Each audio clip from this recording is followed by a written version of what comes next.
मनुष्यों की सृष्टि रचना का वर्णन। भीष्म जी ने पूछा कि जो आपने मनुष्यों की अर्वाकृत स्रोत नामक मनुष्य सृष्टि का वर्णन किया, हे ब्राह्मण, उसे विस्तार सहित कहिए कि जैसे ब्रह्मा जी ने उसको बनाया हो, फिर उसमें भी जैसे ब्राह्मण, क्षत्रिय, वैश्य, शूद्र इन चार वर्णों को बनाया, वह उनके जो जो गुण और कर्म हो उन्हें भी कहिए। यह सुन पुलस्त मुनि बोले कि हे कुरुश्रेष्ठ, जब ब्रह्मा जी ने सृष्टि करने की इच्छा की तो प्रथम उनके मुख से सप्तगुणी प्रजा उत्पन्न हुई। उनमें पराक्रम अधिक होता। फिर और प्रजा उनके वक्षस्थल से उत्पन्न हुई, वे सब रजोगुणी हुई। फिर रजोगुण तमोगुण से मिली हुई प्रजा जंगा से उत्पन्न हुई।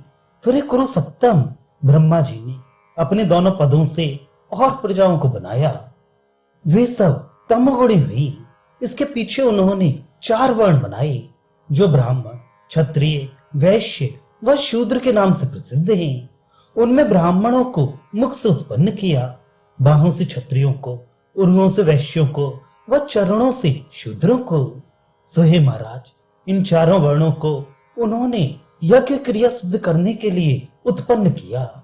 इससे ये चातुर्वर्ण यज्ञ का उत्तम साधन है। यज्ञ को इन चारों को छोड़ और कोई नहीं कर सकता। यज्ञ करने से देवता लोग बढ़ते हैं, फिर वे प्रसन्न होकर जल बरसाते, उससे मनुष्य बढ़ते हैं। इससे यज्ञ ही सब धर्म है, वह यज्ञ ही कल्याण के हेतु हैं। इससे जितने सुकर्म कर्मी तत्पर व विशुद्ध आचार वाले अच्छे मार्ग के चलने वाले पुरुष हैं, वे सदैव यज्ञ करते हैं। वह इसी से मनुष्य का देह धारण करके फिर स्वर्ग व मोक्ष के अधिकारी होते हैं। जो स्थान चाहते हैं वहां को यज्ञ ही के प्रभाव से चले जाते हैं। हे राजन, प्रथम जब ब्रह्मा जी ने चारों वर्णों की व्यवस्था की सिद्धि के लिए प्रजाओं को उत्पन्न किया तो सबको शुद्ध आचरण करने वाली व सदाचार निष्ठी बनाया। वह सब अपने यथेष्ट निवास करने में निरत, सब बाधाओं से वर्जित, शुद्ध अंतःकरण वाले, शुद्ध व धर्म के अनुष्ठान से निर्मल, वह सबका मन शुद्ध, क्योंकि सबके शुद्ध अंतःकरण में हरे भगवान स्थित रहते हैं। इसी से वे शुद्ध ज्ञान से ब्रह्म नामक योगियों का स्थान देखते हैं। परंतु जो ब्रह्मा के व उनकी सृष्टि के बसने का स्थान काल कहलाता है, वह संसार को अत्यंत घोर असार अंधकार में गिराता है। यह अंधकार अधर्म के बीच से ही उत्पन्न होता है। वह अधर्म लोगों से उत्पन्न होता, जबकि सब प्रजा होते होते रजोगुणी तमोगुणी ही कामों में लग जाती है तो काल उनको घोर अंधकार में डालता है। जब तक शुद्ध अंतःकरण सदाचारी युक्त लोग रहते हैं तब तक इसमें नहीं गिराए जाते। जब काल की ऐसी कुटिलता होती है कि सब राग द्वेष आदि करने में ही लग जाते हैं, तब उनकी वे साथ उत्पन्न हुई शुद्ध अंतःकरण वाली सिद्धि जाती रहती है, जिससे वश्य, अणमा आदि 8 सिद्धियां होती हैं। जब होते होते पाप बढ़ जाता है तो वे 8 सिद्धियां क्षीण हो जाती हैं। इससे प्रजा नाना प्रकार के दुखों से संयुक्त हो जाती है। तभी सब पर्वत आदि दुर्गम स्थानों में बसती, फिर ग्रामपुर नगर आदिकों में भी बसने लगती और अपने अपने स्थानों की रक्षा पानी, कांटा, वृक्ष आदि, दीवार आदि से करने लगती। जब तक उनमें सिद्धियां रहती, उन्हें स्थान बनाने आदि की आवश्यकता नहीं पड़ती। जब वे जाती रहती हैं, तभी और ग्राम आदिकों में घर बनाती, जिससे कि शीत घाम वर्षा आदि से बाधा ना हो। इस प्रकार घर बनाकर उनकी रक्षा कर फिर हाथों से नाना प्रकार के कामों का करना सीखते हैं। उससे नाना प्रकार की जीविकाओं को करने के उपाय करते हैं। उसमें कोई खेती, कोई वाणिज्य, कोई गोरक्षा, कोई किसी की अधीनता करने लगती। खेती में धान, यव, गेहूं, जट, उसावा, तिल, काकुन, कोदो, मोती, भदैला, सांवा, उर्द, मूंग, मसूर, मटर व क्यारव, कुल्थी, अहेर, चना, जुंधरी ये अन्न वो उपजाने लगते हैं। हे राजन, ये अन्न ग्रामों में होते हैं, इससे ग्राम्य कहलाते हैं। यज्ञ के योग्य कुछ नीमे से व कुछ और वन के अन्न 14 और हैं, जैसे कि धान, यव, उर्द, गेहूं, जटुसावा, तिल, काकून, कुल्थी, भदैला सांवा, तिन्नी, पसाड़ी, गवेधु जिसे वंग देश में गड़गड़ कहते हैं, इंद्रियाहु, केवांच, वे यज्ञ के 14 अन्न हैं। ये 14 ग्राम में और वन भी कहलाते हैं, क्योंकि ग्राम के रहने वालों के काम में भी आते हैं, कुछ यज्ञ ही में नहीं लगाए जाते। ये सब अन्न यज्ञ व खाने के काम में आते हैं, इससे प्रजाओं के जीने के कारण हैं। इसी से ज्ञानी पंडित लोग सदा यज्ञ करते हैं, जिसमें मेघ वर्षे अन्न उपजे। हे राजन, यज्ञ का अनुष्ठान प्रतिदिन करना चाहिए, क्योंकि फल चाहने वाले लोगों को वह सदा उपकारक होता है। ब्रह्मा ने इसीलिए इन अन्नों व प्रजाओं को उत्पन्न किया है कि इनसे यज्ञ करें, जिसे देवगण प्रसन्न हो, वर्षा करें, अन्न उपजे, प्रजा भोजन करे, अपनी आयु पर सुख से रहें। वह 4 वर्ण, 4 आश्रम सब अपना अपना धर्म करें, अधर्म त्यागें, क्योंकि धर्म करने से जिसके लिए जो लोक है वह मिलता है, अधर्म करने से नहीं मिलता। हे महाराज, अपना धर्म करने वाले ब्राह्मणों का प्रजापति स्थान है, वे मरने पर वहीं जाकर विराजते हैं। वह संग्राम से न भागने वाले क्षत्रियों का इंद्र स्थान है, अपने धर्म में टिके हुए वैश्यों का मारुतलोक स्थान है। वह ब्राह्मण, क्षत्रिय, वैश्यों की निश्चल सेवा करने वाले शूद्रों का गंधर्व लोक स्थान है। वह ऊर्ध्व रेता 28,000 ऋषियों के लिए जो स्थान है वह ब्रह्मचारियों को मिलता है। अपने धर्म में चलते हुए गृहस्थों को प्रजापत्य अर्थात ब्रह्मा का लोक मिलता है, वो सन्यासियों को ब्रह्मलोक मिलता है। योगाभ्यास वालों को भी परम उत्कृष्ट ब्रह्म पद मिलता। वह जो योगी सदा एकांत में टिके हुए ध्यान ही किया करते हैं, उनको वह परम स्थान मिलता है जिसको बड़े बड़े विचारी, विज्ञानी, पंडित लोग देखते हैं। ये सूर्य, चंद्र आदि ग्रह अपने अपने स्थानों में आया जाया करते, अंत में च्युत भी हो जाते, पर प्राणायाम करने में परायण योगी ब्राह्मण उस परम पद से कभी लौटते ही नहीं। वतामिस्त्र, अंधतामिस्त्र, महारौरव, रौरव, असिपत्रवन, कालसूत्र, अविचमान ये स्थान वेदों की निंदा करने वाले, वह यज्ञ विध्वंस करने वाले, वह जो अपने धर्म के घाती होते हैं, उनके हैं। तदनंतर ब्रह्मा जी ने फिर ध्यान किया तो उनसे मानसी प्रजा उत्पन्न हुई। उनमें सब कायस्थ व उनकी एक करण जाति जो कि शूद्री में वैश्य से उत्पन्न हुई थी, ये सब हुए। ये कायस्थ ब्रह्मा जी के सब अंगों से उत्पन्न हुए थे। इसी से ये लोग खेतों की व्यवस्था बहुत जानते हैं। वे जितने देवादिक हमने प्रथम कहे, उनसे लेकर कायस्थों तक सब किसी न किसी ब्रह्मा जी के अंग से ही उत्पन्न हुए हैं। इससे सब ज्ञानी हैं।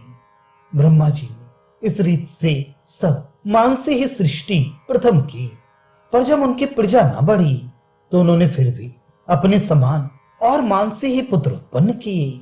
वे ये हैं भृगु, पुलह, कृतु, अंगिरा, मरीचि, दक्ष, अत्रि, वशिष्ठ व हम अर्थात पुलस्त्य।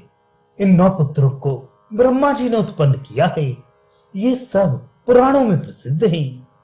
वह जो कि सनंदन आदि 4 पुत्र उन्होंने प्रथम उत्पन्न किए थे, उनका चित्त लोकों में नहीं लगा, क्योंकि वे लोग प्रजाओं के विषय में निरपेक्ष हुए। वह सब बड़े विज्ञानी, अनुराग सहित मत्सर आदिहीन थे, पर वे जो लोग लोक की सृष्टि में ऐसे निरपेक्ष हुए कि ब्रह्मा जी के कहने पर भी उन्होंने सृष्टि करने की इच्छा न की, तो उन महात्मा के ऐसा बड़ा भारी क्रोध हुआ जो तीनों लोगों को भस्म कर सकता था। इससे उनके क्रोध से बड़ी ज्वाला की माला निकली कि जिससे तीनों लोक पूर्ण हो गए, वह सब जलने लगे, महा हाहाकार मच गया। तब ब्रह्मा जी की भौहें अति कुटिल हुई, मस्तक में सिकुड़े पड़ गए। वैसे ही मस्तक से रुद्र जी का अवतार हुआ, जो कि मध्याह्न के सूर्य के समान प्रकाशित थे। उस रुद्र जी के स्वरूप में आधे अंग स्त्री के, आधे पुरुष के थे। वह महाप्रचंड शरीर था। उनसे यह कहकर कि तुम अपने अंगों को अलग करो, जिसमें स्त्री का रूप अलग हो जाए, वह पुरुष का अलग। ब्रह्मा जी वहीं अंतर्धान हो गए। ब्रह्मा जी के कहने पर महादेव जी ने अपना शरीर अलग अलग कर लिया, एक स्त्री का व एक पुरुष का। फिर जो पुरुष का शरीर था उसमें 11 हो गए। उन 11 मूर्तियों में कोई तो सौम्य स्वभाव, कोई असौम्य स्वभाव, और स्त्री के भी बहुत स्वरूप हुए, पर वे सब शांत स्वभाव थे। हाँ, कुछ तो उनमें अत्यंत गौरवर्ण की थी, कुछ अत्यंत काली। इसके पीछे ब्रह्मा जी ने अपने शरीर से एक पुरुष व एक स्त्री साथ ही उत्पन्न किया।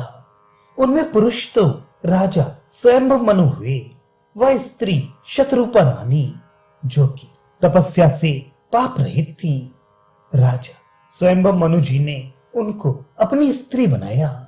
उन महाराज स्वयंभू जी से उन महारानी शतरूपा में 4 संतान उत्पन्न हुए, 2 पुत्र 2 कन्या। प्रियव्रत, उत्तानपाद ये पुत्र, प्रसूति, आकुति ये 2 कन्या। प्रसूति का विवाह तो ब्रह्मा जी के पुत्र दक्ष के साथ किया। वह आकुति को रुचि नाम ऋषि के संग, आकुति में रुचि से एक कन्या, एक पुत्र युगल साथ ही उत्पन्न हुए। पुत्र का नाम यज्ञ व कन्या का नाम दक्षिणा हुआ। पर स्वयंभू जी ने कॉल कर लिया था कि इस हमारी आकुति कन्या में जो प्रथम गर्भ से संतान होगी हम ले लेंगे। इसी यज्ञ व दक्षिणा दोनों को ले लिया और दोनों का आपस में विवाह करा दिया। अब राजा स्वयंभू मनु जी के पुत्र 3 हो गए, कन्या 2 थी ही। यज्ञ से दक्षिणा में 12 पुत्र हुए। उन सबों का याम नाम हुआ। वही याम इस स्वयंभू मनवंतर में देवता हैं। और प्रसूति में दक्ष से 24 कन्या उत्पन्न हुई। उनके नाम हमसे सुनिए: श्रद्धा, लक्ष्मी, धृति, पुष्टि, तुष्टि, मेधा, क्रिया, बुद्धि, लज्जा, बपु, शांति, रिद्धि व कीर्ति। ये 13 कन्या तो दक्ष जी ने धर्म को दी कि तुम इनको अपनी स्त्रियां बनाओ। और उनसे जो 11 और छोटी सुंदर नेत्र वाली थी, उनके नाम ये हैं कि ख्याति, सती, संभूति, स्मृति, प्रीति, क्षमा, सन्नति, अनसुया, ऊर्जा, स्वाहा, सदा। उन 11 कन्याओं को क्रम से भृगु, महादेव, मरीचि, अंगिरा, पुलस्त्य, पुलह, कृतु, अत्रि, वशिष्ठ, अग्नि व पितर, इन 11 के संग विवाह हुआ। जैसे कि ख्याति का भृगु के साथ, सती का महादेव के, संभूति का मारीचि के, स्मृति का अंगिरा के, प्रीति का पुलस्त्य के, क्षमा का पुलह के, सन्नति का कृतु के, अनसुया का अत्रि के, ऊर्जा का वशिष्ठ के, इन्हीं ऊर्जा का अरुंधति भी नाम है। स्वाहा का अग्नि के साथ व स्वधा का पितरों के संग विवाह हुआ। अब दक्ष की 24 कन्याओं के संतान कहते हैं। श्रद्धा ने काम व बल 2 पुत्र उत्पन्न किए। धृति ने नियम नामक पुत्र, तुष्टि ने संतोष, पुष्टि ने लोभ, मेधा ने श्रुत, क्रिया ने दंड, नय, विनय, बुद्धि ने बोध, लज्जा ने विनय, बपु, व्यवसाय, शांति ने क्षेम, रिद्धि ने सुख, कीर्ति ने यश। इन स्त्रियों में धर्म के इतने पुत्र हुए। काम, हर्ष ये तो बुद्धि से उत्पन्न हुए, ये भी धर्म के पुत्र हैं। वह अधर्म की स्त्री का हिंसा नाम है। उसने अनृत नामक पुत्र उत्पन्न किया। वह निकृति नाम कन्या भी अधर्म से ही उत्पन्न हुई। इस अनृत व निकृति से भय व नरक 2 पुत्र उत्पन्न हुए। काम, हर्ष ये 2 बुद्धि से उत्पन्न हुए। ये भी धर्म के पुत्र हैं। अधर्म की स्त्री का नाम हिंसा है, उससे अनरत नामक पुत्र उत्पन्न हुआ। वह निकृति नाम कन्या भी अधर्म से उत्पन्न हुई। इस अनरत व निकृति से भय व नरक दो पुत्र उत्पन्न हुए। माया व वेदना दो कन्या भी। सो उस मय से माया ने सब प्राणियों के हरने वाले मृत्यु को उत्पन्न किया।